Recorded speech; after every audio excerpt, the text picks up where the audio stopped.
Yea, many also of the Israelites consented to his religion and sacrificed unto idols and profaned the Sabbath. And we're going to look at that, right? So we're going to use one instance here, fornication slash adultery. So they would say fornication is fornication, adultery is adultery in every language, every culture. Is that so? When you use the knowingness of this modern Western culture, what is fornication? Now, what I want you to do is don't do it in your mind, but speak it out to consciousness. What is fornication? So we're going to look at it from the knowingness of this Western culture and the ancient, not Hebrew language as in a body of words, but the ancient knowingness in this culture. In this society, when a single man and a single woman, not promised to anyone, go together and have sex, what is it called in this Western culture? Fornication, right? In the knowingness of the laws, when a single man and a single woman go together and have sex, is it called fornication? No.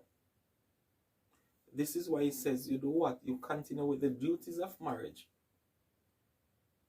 It's not fornication. This is the same reason why they wanted to do whatever they wanted to do with Mary, make a public example out of her. The angel referred to Mary as Joseph's wife. Take Mary thy wife and go to such and such place. But other people saw it as fornication. So Mary was a single woman. You saw it when the angel went to her. She said, I don't know any man. How is this possible? She was a single woman. Joseph was a single man. They had sex. Was that fornication? No. But guess what? From a different knowingness, from a different culture, it appears as evil. Just as I said before, in the culture, there's good and there's evil based on how you're looking at it. So the very thing that is good in this ancient culture is perceived today as evil in this Western culture. So Mary and Joseph, they were not fornicating. They continued in the laws of marriage, the duties of marriage, and everything else that came with it. So today, guess what? You can, a single man and a single woman, meet someone today. They do a Roman marriage with a ring and a certificate. And guess what? In 1 month, they no longer care for each other. They're now waiting to do a divorce. You know what that is? That's fornication.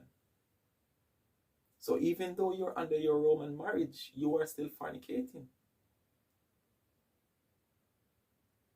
You're not continuing with the duties of marriage. You're not taking her after the law of Moses.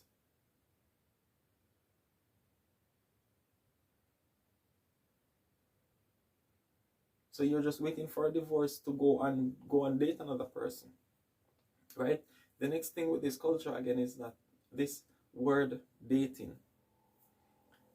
In this culture, you can be dating a man, right? And you're out dating all these other people to see which one is your best option. That is problematic in our ancient culture, because once you're promised to a man, it doesn't matter what label you put on it, you cannot be hanging out in an intimate way with any other man. This is why the scripture says, if a man finds a woman that is betrothed, if she's promised to someone, even if she has not yet laid with the man, if she's promised. So if her father promised to give her to this man, guess what? She cannot be sitting with you. She cannot be intimate with you. She cannot be getting into all these personal conversations with you. That's off limits.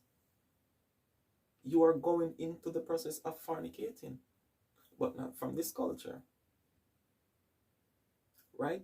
So that's one way. Now the next thing.